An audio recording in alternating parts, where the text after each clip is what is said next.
Assalamualaikum dan salam sejahtera. Saya Khairi Masturah binti Abdul Hadi bersama rakan sekumpulan Aisyah Nabila binti Nur Azli, Balkis Wahidah binti Borham, Abdullah bin Abdul Muntalib dan juga Muhammad Azri bin Muhammad Nordin. Kami dari kelas isi 13 grup 4 ingin membentangkan tentang penghayatan etika dan peradaban berdasarkan filem Upin Ipin Geng Pengembaraan Bermula. Geng Pengembaraan Bermula merupakan sebuah filem pertama yang diterbitkan oleh Les Copac setelah ditubuhkan pada tahun 2005. Ia juga merupakan filem CGI dan 3D pertama di Malaysia. Cerita ini bermula apabila cucu Tok Dalang, Badrul bersama kawannya ingin melawat kampung Tok Dalang di kampung Durian Runtuh.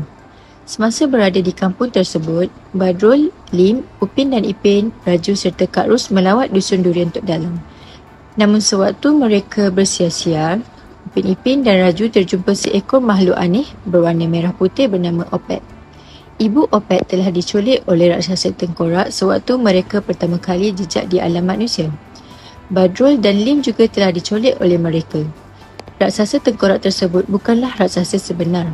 Mereka adalah Sing dan Pak Mail yang menyamar untuk menakutkan orang kampung. Setelah Opet dan ibunya berjaya diselamatkan, Opet akhirnya pulang ke alam sendiri dan berasa sedih kerana terpaksa berpisah dengan rakan-rakan yang lain. Sejak dari itu, sekawan tersebut menggelarkan diri mereka satu geng. Terdapat 4 objektif kajian bagi filem ini. Yang pertama, membantu meningkatkan perkembangan industri animasi tempatan. Kedua, menganalisis penyebaran budaya tempatan dengan memberi pemahaman yang mendalam tentang budaya tempatan. Seterusnya, mengkaji nilai adat resam sesama berlainan bangsa yang terdapat dalam filem animasi ini. Dan akhir sekali, merumuskan pengajaran serta nilai-nilai murni berdasarkan filem animasi Upin dan Ipin. Seterusnya, terdapat beberapa kepentingan kajian filem ini iaitu pengorbanan sekumpulan rakan yang membantu menyelamatkan ahli keluarga Opet yang telah diculik oleh sekumpulan penjahat. Kedua, penghargaan terhadap elemen-elemen sinematografi yang dipaparkan oleh pereka animasi. Ianya dapat dilihat dengan penelitian dalam penggunaan watak, gaya animasi, komposisi gambar yang dipamerkan oleh pereka.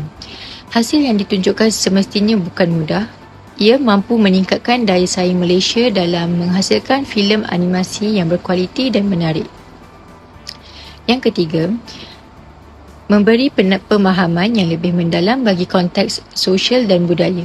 Filem ini mempunyai banyak elemen tempatan seperti penggunaan bahasa Melayu dan semangat perpaduan yang wujud dalam perceritaan. Dan akhir sekali, pembelajaran tentang konflik dan nilai-nilai kekeluargaan. Nilai-nilai tersebut dapat dilihat dengan watak dalam animasi ini yang menjaga hubungan erat serta mempunyai adab meskipun terhadap haiwan. Bismillahirrahmanirrahim. Saya Muhammad Azri bin Muhammad Nordin akan menerangkan tentang pengertian etika dan peradaban. Etika adalah suatu tingkah laku yang penting untuk dipraktikkan sebagai manusia di atas muka bumi ini. Perbuatan diri yang baik maupun buruk dapat menentukan nilai etika dalam diri seseorang itu. Etika merujuk kepada istilah Yunani iaitu ethos dan ethikos. Ethos membawa maksud sifat, watak, kebiasaan, tempat yang biasa, cara hidup ataupun budaya. Etikos pula bermaksud tata susila, adab, kelakuan atau perbuatan yang baik. Etika di dalam kamus bahasa Inggeris iaitu etik bermaksud akhlak, kesusilaan, tata susila atau etika. Menurut T-Rox pada 2001, etika merupakan teori yang berkaitan dengan tindakan, hujah dan tujuan yang mengarah kepada suatu tindakan yang dilakukan oleh seseorang. Konsep peradaban pula merupakan suatu bidang multidisiplinari yang menunjukkan pelbagai aspek kemajuan yang telah dicapai oleh umat manusia sama ada berbentuk materialism ataupun spiritual. Istilah peradaban seringkali dikaitkan dengan tamadun dan budaya meskipun definisinya mungkin agak berbeza. Setiap bangsa dan agama mempunyai pandangan yang berbeza tentang konsep peradaban itu sendiri. Istilah peradaban atau dikenali sebagai civilization atau tamadun berasal dari kata madana yang bererti peradaban dan perbaikan dalam budaya sosial. Peradaban didefinisikan sebagai keadaan serta tingkat kemajuan pada kehidupan jasmani dan rohani sesuatu bangsa ataupun masyarakat. Peradaban berasal dari kata dasar adab. Adab bererti tingkah laku dan tutur kata yang sopan, budi bahasa dan budi pekerti yang baik. Seterusnya, saya akan menceritakan tentang latar belakang dan sejarah filem Geng Pengembaraan Bermula. Geng Pengembaraan Bermula merupakan filem sulung yang diterbitkan oleh Les Copak Productions Sendirian Berhad. Filem terbitan mereka ini merupakan animasi CGI dan 3D pertama di Malaysia. Filem ini mula disiarkan pada layar perak pada 12 Februari 2009 dan menembusi pasaran luar iaitu Indonesia pada 9 September 2009 dan 27 Ogos 2010 di India.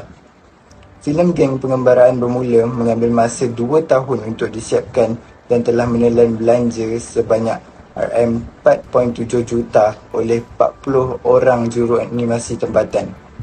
Filem ini ditayangkan di 56 buah pawagam di seluruh Malaysia dan telah mencatatkan kutipan sebanyak RM1.75 juta dan mengutip sebanyak RM6.2 juta sepanjang tempoh tayangannya. Filem animasi pertama negara ini telah memungut banyak pengiktirafan dan pencapaian di Malaysia dan di luar negara. Hai, Assalamualaikum. Nama saya Balkis Wahidah binti Borham dan saya akan membentangkan tentang payatan etika dan peradaban yang terdapat dalam filem Upin Ipin Pengembaraan Bermula. Etika pertama yang terdapat yang boleh kita dapat dalam filem ini adalah etika sosial. Etika sosial adalah cara kita melayan dan berkelakuan terhadap orang lain dalam kehidupan seharian kita.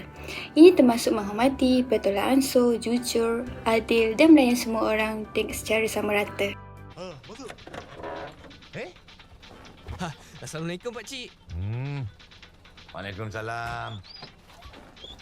Oi. Oh. Di dalam babak ini, perbuatan Badrul yang memberi salam terlebih dahulu ketika menaiki lori itu menunjukkan Badrul menghormati Pak Mail sebagai seorang yang lebih tua daripadanya. Etika kedua yang kita boleh perolehi daripada filem Upin Ipin ini adalah etika kemanusiaan.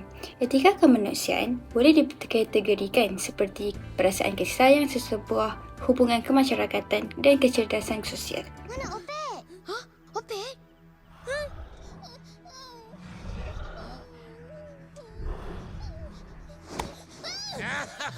Dapat kau.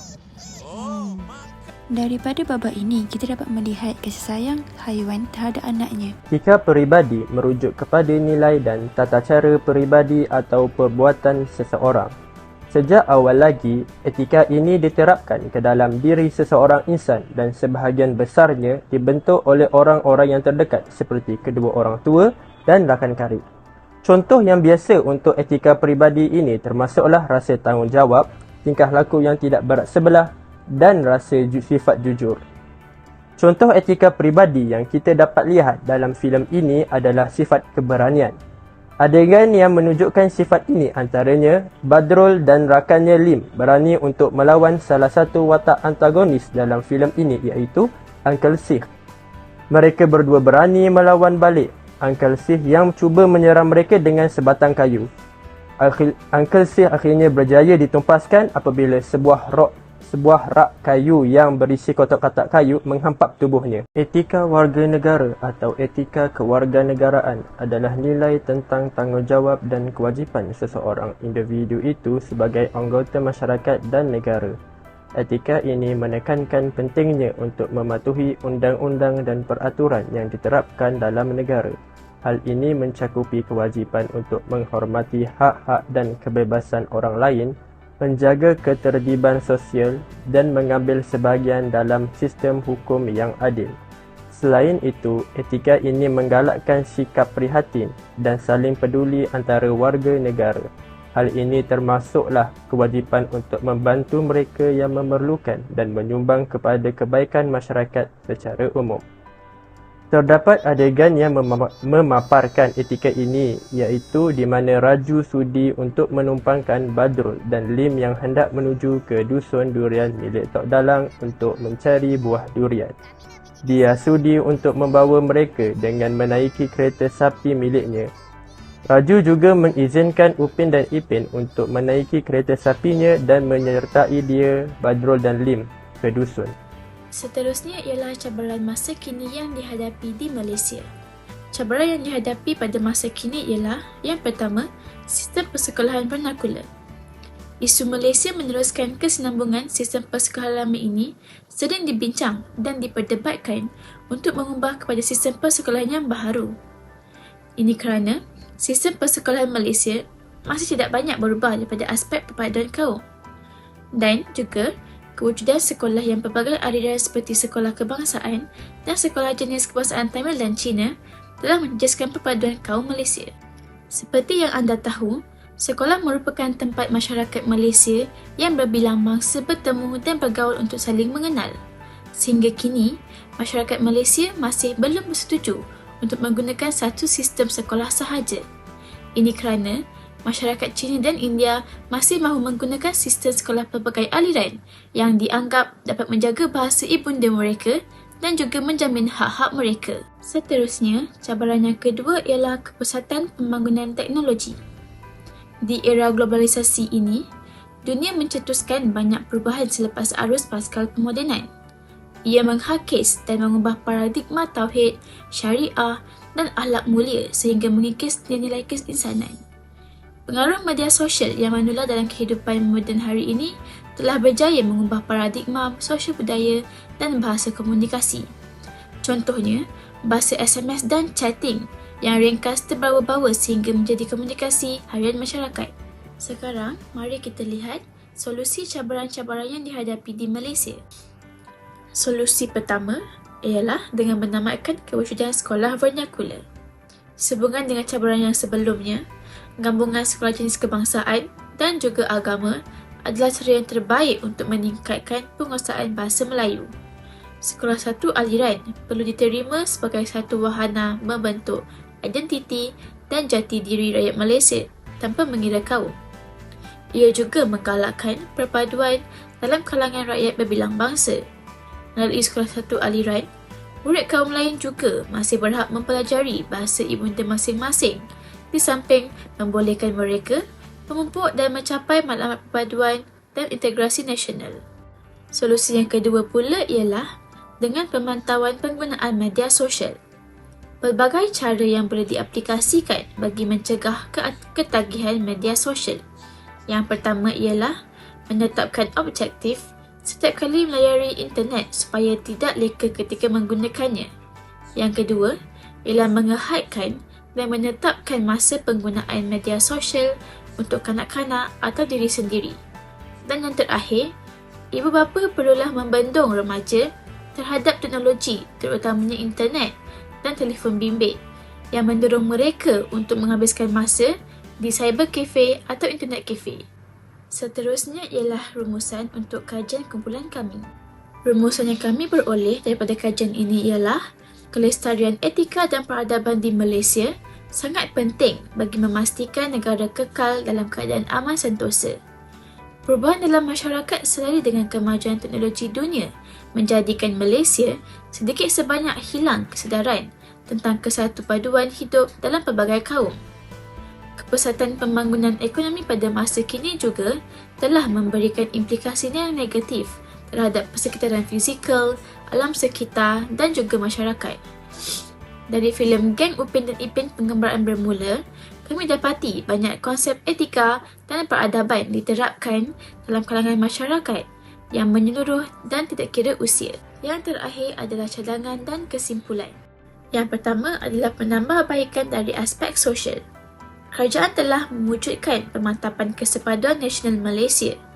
Ia dapat memupuk semangat perpaduan di antara masyarakat yang tertumpuk pada 3 perkara iaitu perpaduan, kesepaduan dan penyatupaduan. Masyarakat dapat saling menghormati antara satu sama lain supaya dapat mewujudkan semangat perpaduan dalam masyarakat yang berbilang kaum, agama dan budaya. Dengan wujudnya keharmonian ini di dalam negara, dapat mengurangkan masalah sosial seperti perselisihan faham dan sebagainya. Yang kedua pula ialah penambahbaikan dari aspek ekonomi. Pihak kerajaan dan swasta harus menggalakkan penglibatan pelbagai kaum dalam sektor kerajaan untuk memastikan kesaksamaan antara kaum, dengan memastikan individu daripada semua suku masyarakat mengambil bahagian dalam semua sektor pekerjaan. Contohnya, jika seseorang individu itu berbangsa Cina, bukan bermaksud beliau harus berniaga, malah beliau bolehlah cuba peluang pekerjaan yang lain. Cadangan yang terakhir ialah penambahbaikan dari aspek pendidikan. Pembangunan modul etika dan nilai murni yang dibangunkan perlu memberikan tumpuan khusus kepada aspek perpaduan, hormat menghormati dan bekerjasama. Dan juga, penilaian terhadap subjek perlu dilakukan dari semasa ke semasa untuk setiap murid. Malaysia juga boleh mengaplikasi konsep pendidikan negara Jepun dengan menerapkan pengajaran dan pembelajaran etika sejak sekolah rendah. Akhir sekali adalah kesimpulan. Bagi membina negara bangsa ini, pengajaran dan pembelajaran etika amat signifikan selaras dengan hasrat kerajaan yang mahukan generasi muda lebih bertanggungjawab, amanah dan adil dalam menjalankan tugas. Realiti penghayatan etika dan peradaban di Malaysia masih jauh untuk berjaya sepenuhnya. Namun, ianya perlu digilap lagi supaya ianya dapat direalisasikan oleh generasi akan datang.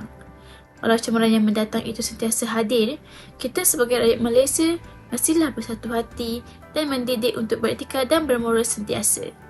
Itu sahaja daripada kumpulan kami. Sekian, terima kasih.